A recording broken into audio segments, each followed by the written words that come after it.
नमस्कार किसान मित्रों।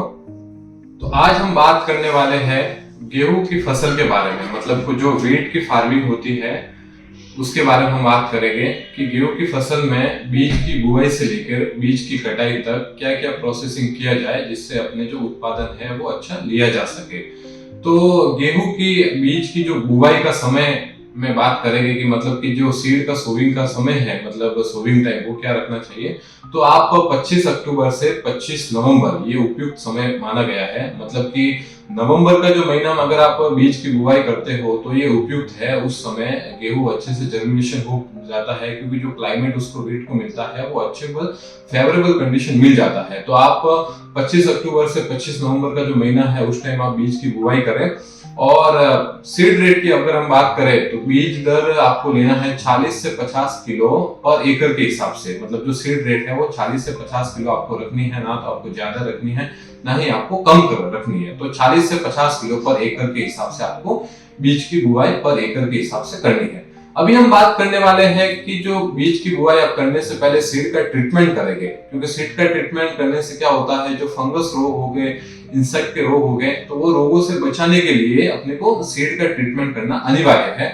तो बीज की बुआई से पहले आप सीड ट्रीटमेंट में कौन सी दवाई लें, तो आप बासफ कंपनी का एक जेलोरा करके आता है वो आप यूज कर सकते हो। एक यूपीएल कंपनी का इलेक्ट्रॉन करके आता है वो भी आप यूज कर सकते हो। इलेक्ट्रॉन में 3 साल्ट आते हैं, मतलब 1 किलो बीज के लिए आप 1 से 2 ml आप यूज कर सकते हैं 1 किलो बीज के लिए।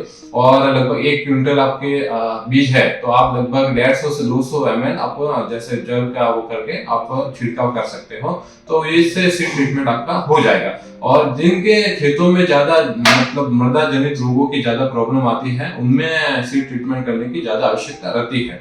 अभी हम बात करने वाले हैं कि अपने सीड ट्रीटमेंट हो गया, बीज की बुआई हो गई, तो बेसल डोज। अभी बेसल डोज में मतलब जो पहले बार अगर अपने दे रहे हैं उर्वरक, तो वो कौन सा उर्वरक दे बेसल डोज में, तो उसकी हम बात करें तो आपको डीएपी 50 किलो, एसएसपी 50 किलो और म्यूरेट ऑफ पोटास मतलब एमओपी ये 35 किलो और सल्फर बेंजोनाइट वो भी आपको यूज करना है। वो भी आप 5 से 10 किलो पर एकड़ के हिसाब से यूज कर सकते हो।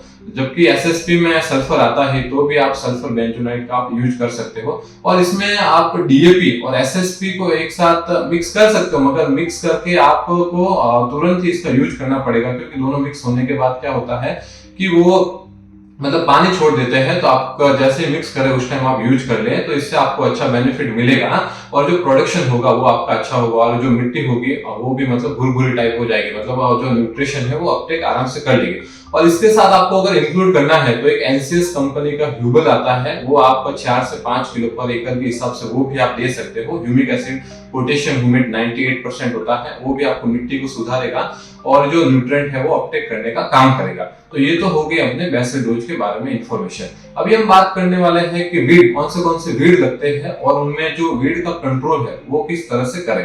तो वीड कंट्रोल के लिए मतलब खरपतवार नाशक हर्बिसाइड वो कौन से यूज करें, तो आप यूपीएल कंपनी का वेस्टा आता है जो 160 ग्राम पर एकड़ के हिसाब से आप यूज कर सकते हो।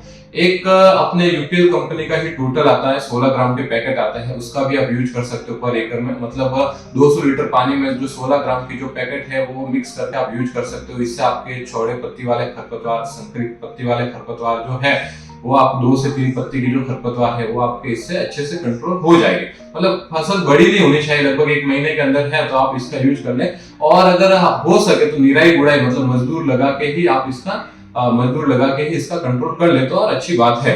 अभी हम बात करने वाले हैं कि ये तो अपने बात होगी। तो और अभी बात करें कि जो बीज लगाए हैं तो पंक्ति से पंक्ति की जो दूरी है, मतलब रो से रो का डिस्टेंस है, सीड से मतलब प्लांट से प्लांट का जो डिस्टेंस है और डेप्थ है वो क्या रखनी चाहिए।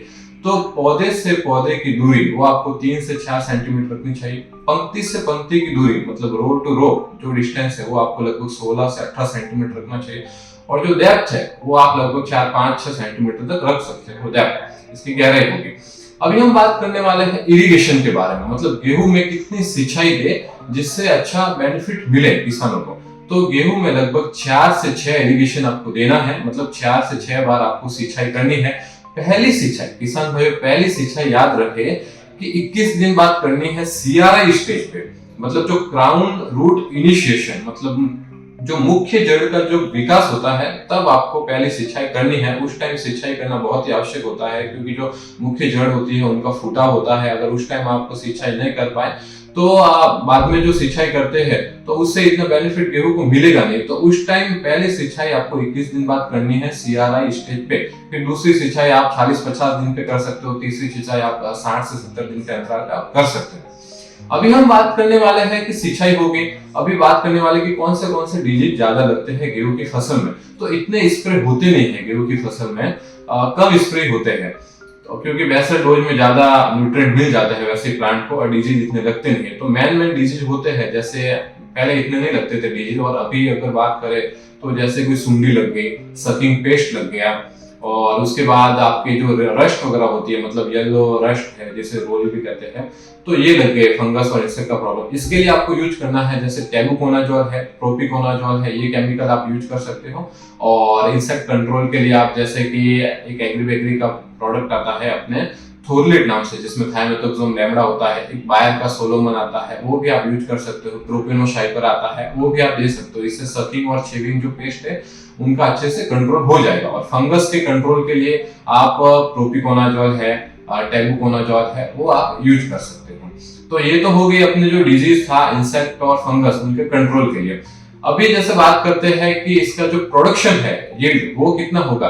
तो यील्ड की अगर मैं बात करूं तो यील्ड आपको लगभग 28 से 30 क्विंटल पर एकड़ के हिसाब से इसका यील्ड आपको देखने को मिलेगा। मतलब जो प्रोडक्शन की बात करूं, आपने अच्छा मैनेजमेंट किया है तो प्रोडक्शन आपको लगभग 28 से 30 क्विंटल आराम से इसका प्रोडक्शन आपके हो जाएगा।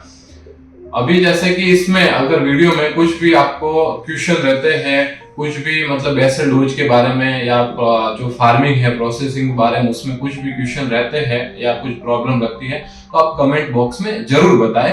नेक्स्ट वीडियो इससे अपने जो भी चने वगैरह क्रॉप होगी उसके बारे में हम लेकर आएंगे। और अच्छी जानकारी के लिए आपको लाइक शेयर और कमेंट जरूर कीजिए। एग्री चैनल पे बनने के लिए धन्यवाद।